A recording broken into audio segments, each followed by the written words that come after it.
走れソリよ風のように月見原をパドルパドル Ho ho ho subscribers, it's your boy Noah and welcome back to another Vanguard discussion video.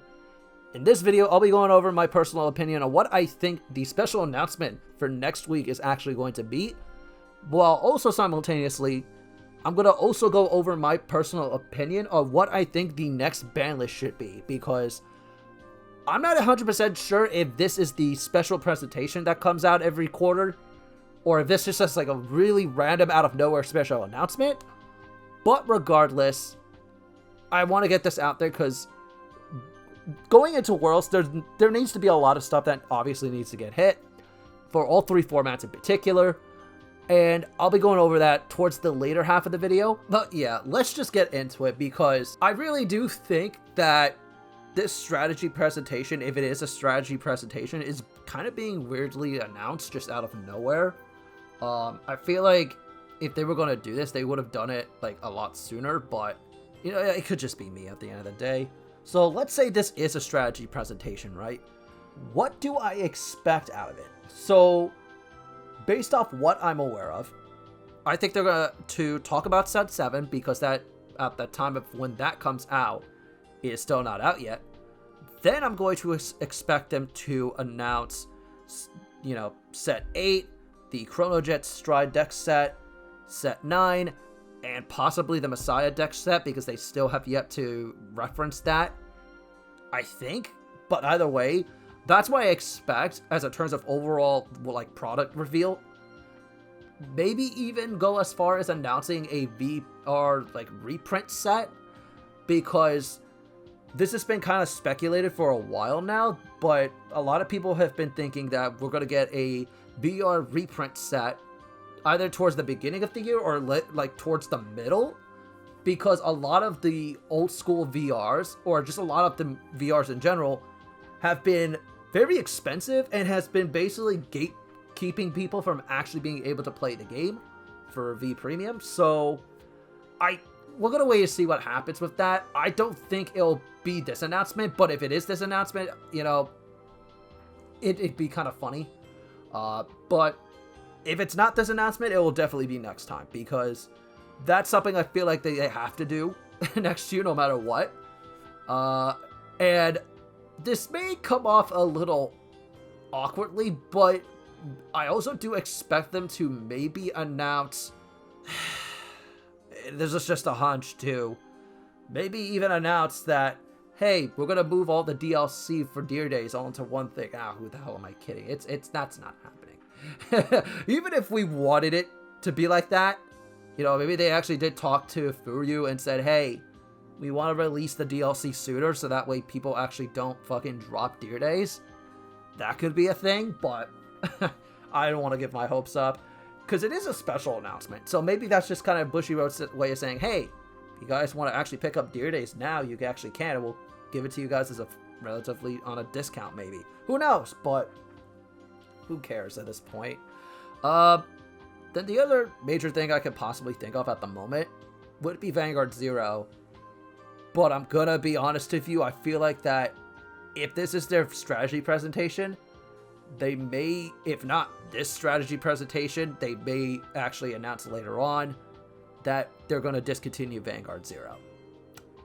I know that seems very harsh, but I expect it at this point. Personally, I definitely think that Vanguard 0 is kind of on its hind legs at this point. It's starting to become more pay to win. More so than usual, especially when it comes to Xerath Dragons, like I predicted, because none of you people seem to understand how, you know, Game Studio actually operates, apparently. And yet I'm the only person who sat there and said, oh, they're going to make a completely separate rarity and they're going to make you fucking pay for it. Boy, I fucking predicted this. I really did. I predicted this. And, yikes. So, I don't know. Maybe they'll do something completely different for the English side. I'm not 100% sure. I don't really care, because Vanguard 0, to me, has been dead for a little while at this point. Pretty much ever since Deer Days dropped.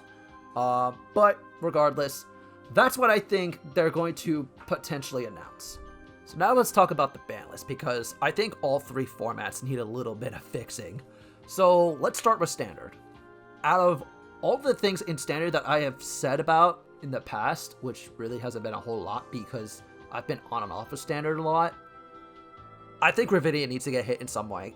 And it's not even because of the fact that Gravidia's effect is extremely broken. It's simply because it's one thing to deal with the possibility of doubling the triggers, but then you also have rear guards that get big and also hit crit pressure and just is honestly very annoying to deal with. So I think out of anything they could possibly do, they could do a choice restriction on the OT, specifically the Brightgate OT, with either Gravidia or its grade 3 rearguard support, which gains crit and power. I forget the name.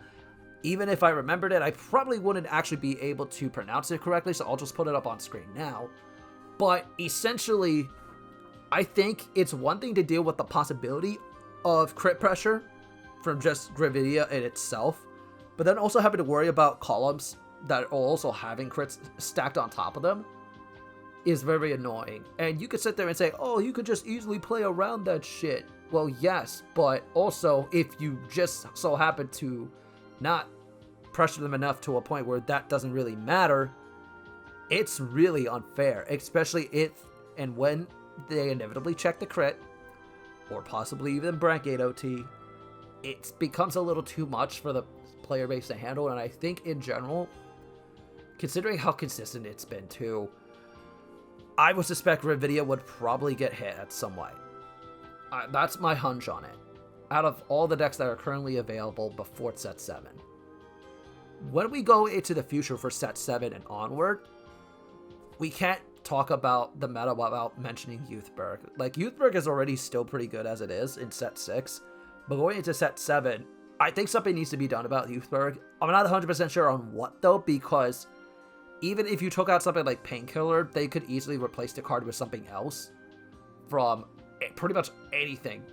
And I think there's no easy way to hit it, but I do believe there needs to be some sort of powering down in terms of scale, because Youthberg is very strong in the Standard format. I mean, if you look at some of the Japanese tops, it's that alongside one other deck that I'm going to mention in a moment.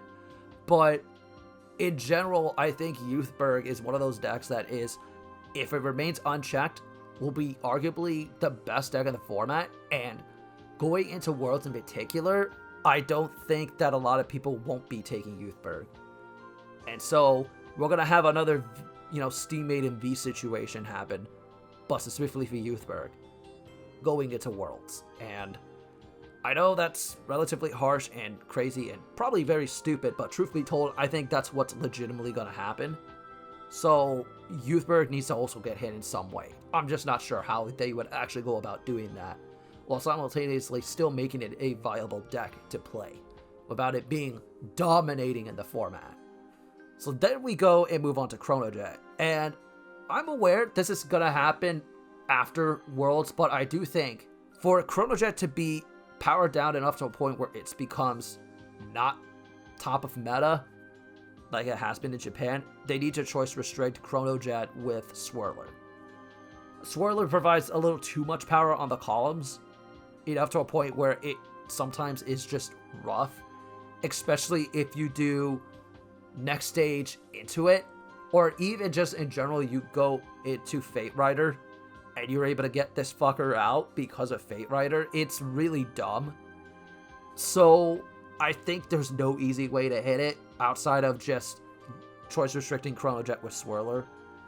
And outside of that, I think Standard's okay. It's just the decks that are obviously going to be meta or a little too much for the current meta, and all I'm really asking at the end of the day is to bring down the power level. So that's Standard. Let's move on to V. Steam Maidens. Fucking Steam Maidens. Yeah, there's a reason why I'm picking Luard for this, BCS Manhattan, and it is specifically because of Steam Maidens. Get rid of Colossus, and specifically for both formats, because I hate this card that much. Out of all of the things that make Steam Maiden really broken, it's this card. It is just the fact that you place it, you bind something, which could be literally anything from your hand, because you're just going to call the shit back from your Steammate in Vanguard, and you have a 2 or more guard restrict.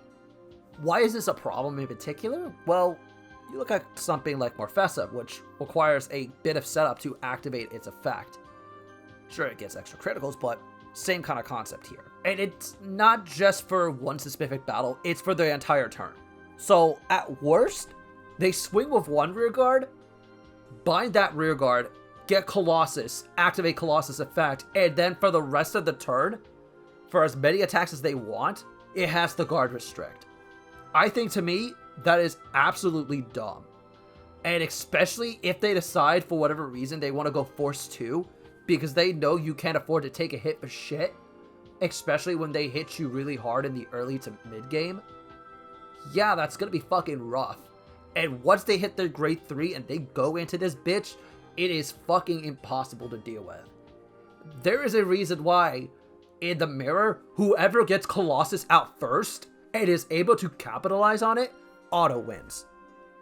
Like, say what you will about the actual core of the deck in itself, but Colossus enables 95% of the tops. I guarantee it. And if it doesn't, that person is a fucking god, okay? Say what you will, but I think every single topping list, at least to my knowledge, that we've actually been able to see has Colossus in the deck. It is the primary reason I feel like this card and this entire deck in general is able to function, period. It's because of fucking Colossus. Get rid of that shit now. Alright, time to move on to Premium. Alright, moving on to Premium. So, you know how much I hate Narukami? I hate Narukami so much that I'd rather play any other bad format, even the 7 Seas Rush format back in G, than ever face a current, modern Narukami deck in general. I'd much rather take those fucking odds than ever having to deal with Narukami in its current state. I'd much rather deal with OTT Gize back at the beginning of Premium than ever fucking deal with this. I'd much rather deal with Nightmare Dolls, or even, God forbid, fucking Greydora and plus Ruination at full power than ever deal with fucking Narukami. Because you want to know why I hate this clan so much? I'll give you a hint, it's the fucking G-Zone. Say what you will about Stunverse, but it's not just Stunverse. It is the entire G-Zone in general, okay? So let's talk about it. So, Stunverse is already kind of a problem, because it sits there and goes, I'm going to ruin your whole fucking career faster than you can make a new one. And then, if that's not enough for you, and you try playing around this bitch, guess what? I'm gonna go into Exterminate and make your life a living hell, especially if you're playing Excel. Because I get powered up, I get big, I draw a fuck ton of cards in hand, and I make your life miserable as any other deck. Even in the Narukami Mirror. Like, Narukami Mirrors are the most boring matchup in the history of Premium. I can't believe how awful it is to sit down and play against this fucking clan. There is a reason why I don't play Link Joker anymore in competitive Vanguard. It is simply because of this fucking clan. I'd much rather deal with any other potential bad matchup that Link Joker may have than ever face Narukami, just at all. Like, it has gone so far as being my least favorite clan now. Even more so than Angel Feather, which has for the longest time been my worst fucking nightmare for whatever goddamn reason. Worse than fucking Highlander Bermuda. Worse than ZTB back in the old days. Like, I fucking hate Narukami. It is just dumb as shit. So regardless of how they go about hitting the G-Zone in combination with the main deck, which the real big culprit has always been Eradicators as of late, they need to hit it. Either you choice restrict Stunverse with fucking Vowing Saber, or you choice restrict Exterminate with fucking Stunverse, or you somehow hit Impede. Oh my god, this fucking sucks. Regardless of how you do it, get rid of it. Fuck Narukami. I hate the clan. I want it to fucking die. If there was one clan in the history of Vanguard I wish would get fucking Thanos and not get any more support, much like how Tachikaze in Zero is right now, it would be Narukami. Fuck Narukami. Now moving on to the rest of the clans. So, with me done with my rant about Narukami, I think the next clan I want to first discuss is Granblue. Now, I know what you're thinking.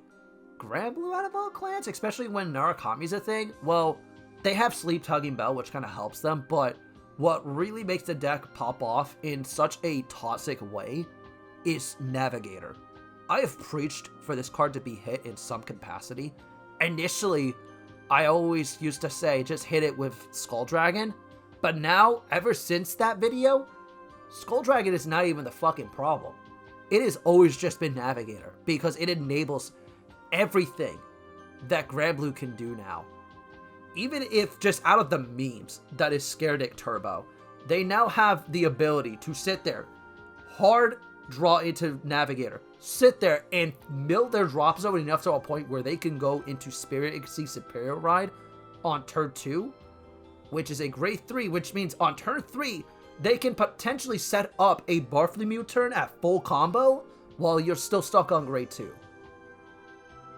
Like, that is unfair beyond belief. And I'm aware Granblue hasn't been really the most represented deck in the format, but truth be told, I guarantee you that will become one of the best decks in the format, if not the best deck of the format, once they inevitably hit Narukami. That is because of the level of consistency the deck is capable of doing. It will get bad enough to a point where Link Joker, and Chaos in particular, will become just meta simply to deal with fucking Granblue. So, honestly, out of all of the clans that need to get hit outside of Narukami, this is the one that may seem like an oddball pick, but it's definitely one that I would probably recommend. Sorry, Navigator, you just gotta go. So then, another card that kind of just pops into my mind is Hope on Damp.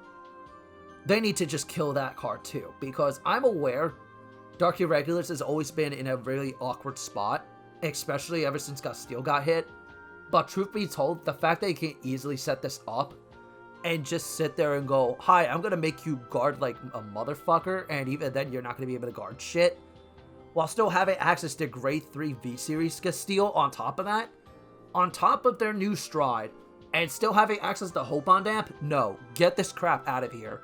Like, it's one thing to guard restrict from multiple cards in hand, but then it's a completely separate other thing to do all of that while simultaneously forcing you to guard with a total of 20k shield per attack, in conjunction to the multi-attacking that Dark Irregular already naturally has. So I think that's another card that just needs to go in general. Lastly, out of anything that I could really sit there and say is a legitimate problem in the format, we need to talk about Nightmare Dolls as well as Ride Down. So, Dolls in particular have been still very consistent, even in the face of Narukami. But what makes Nightmare Dolls really annoying is the fact that Leslie still exists in the way that it does. The fact that Alice combo is still a viable option for Nightmare Dolls, even despite the Harry hit, is still just dumb as hell. And you could sit there and say, just hit V Alice, and that would probably fix a lot of the problems that I currently have with it.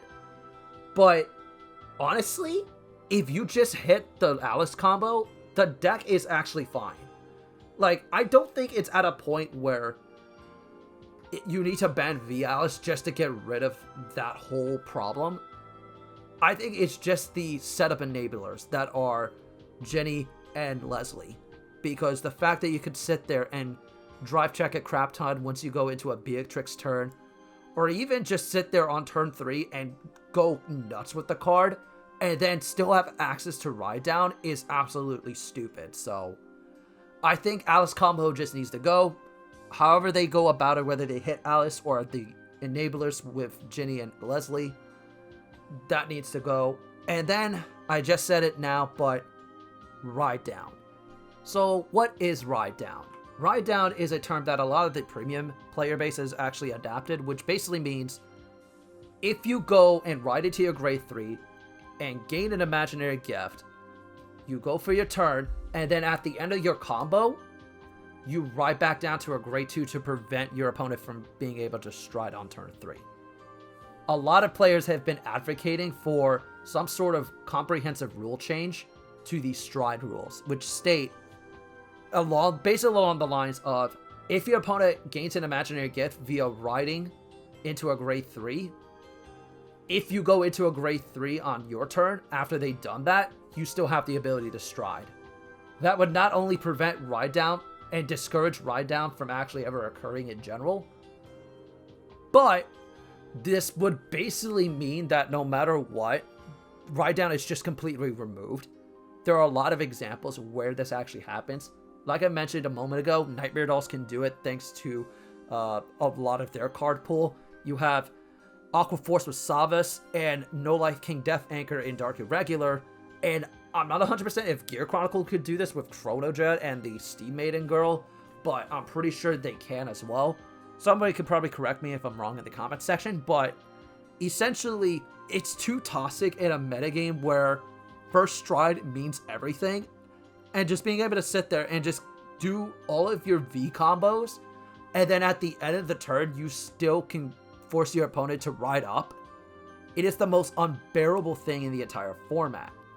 And unless they're going to hard errata all those other cards to force them to stay on a grade 3, which I severely doubt, I think that's the appropriate action that needs to be taken for that in general.